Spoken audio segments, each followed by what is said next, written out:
Hi friends, welcome to அனு சமையலறை.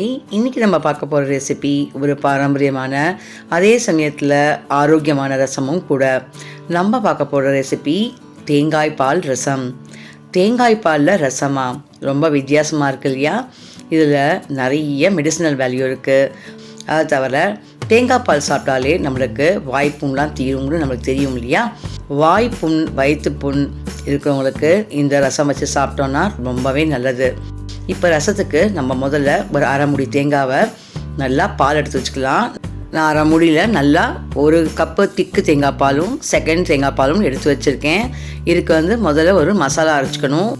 மிக்சியில் ஒரு டீஸ்பூன் மிளகு, ஒரு டீஸ்பூன் ஜீரகம் சேர்த்துக்கலாம்.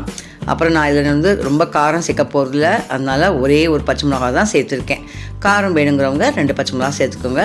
அப்புறம் 4லேருந்து 5 பூண்டு பல் சேர்த்துருக்கேன். இதை நல்லா கோர்ஸாக அரைச்சி எடுத்துக்கலாம்.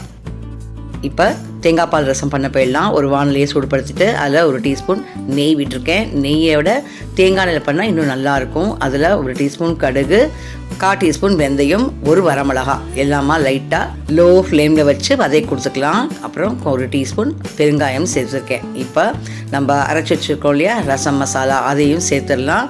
லைட்டாக வதக்கினாலே போதும். இப்போ கொஞ்சம் ஃப்ரெஷ்ஷான கருவேப்பிலையை சேர்த்துட்டு நான் இந்த ரசத்துக்கு ஒரு தக்காளி பொடிப்படியாக நறுக்கி இதில் சேர்த்துருக்கேன். அப்புறம் எல்லாத்தையுமா சேர்த்து 2 நிமிஷம் வதக்கினாலே போதும். இந்த நேரத்தில் நான் ஒரு டீஸ்பூன் கல்லுப்பு சேர்த்துருக்கேன்.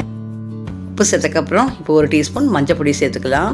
இப்போ எல்லாமா சேர்ந்து வதக்கி கொடுத்துட்டு இந்த நேரத்தில் நம்ம புளி தண்ணி சேர்க்க போகிறோம். நான் இந்த ரசத்துக்கு எலுமிச்சம்பழம் சைஸ் இருக்கிற புளியில் 2 கப்பு புளி தண்ணி எடுத்து வச்சுருக்கேன். இப்போ புளி தண்ணியை சேர்த்துட்டு இந்த புளி தண்ணி பச்சை வாசனை போகிற வரைக்கும் நம்ம கொதிக்க வைக்கணும். மினிமம் 5லேருந்து 7 நிமிஷம் நம்ம கொதிக்க வச்சாலே போதுமானது.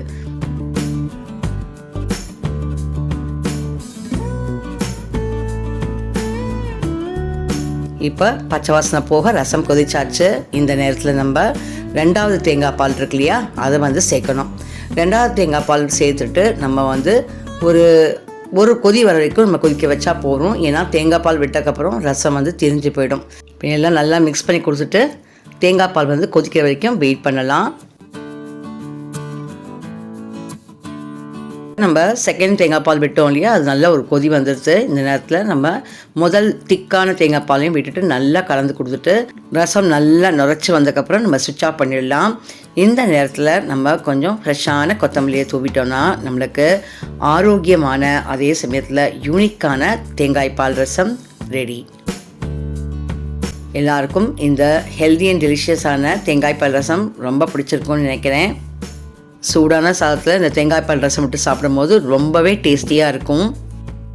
யூனிக்கான இந்த தேங்காய் பால் ரசத்தை எல்லோரும் கண்டிப்பாக ட்ரை பண்ணி பாருங்கள். இதே மாதிரி வித்தியாசமான ரசம் ரெசிபிஸ் என்னோடய ப்ளேலிஸ்ட்டில் நிறைய இருக்குது. போய் செக் பண்ணி பாருங்கள். இந்த வீடியோ பிடிச்சிருந்தால் லைக் பண்ணி உங்கள் ஃப்ரெண்ட்ஸ் அண்ட் ரிலேட்டிவ்ஸ்க்கு ஷேர் பண்ணுங்கள்.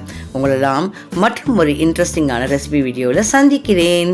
தேங்க்ஸ் ஃபார் வாட்சிங்.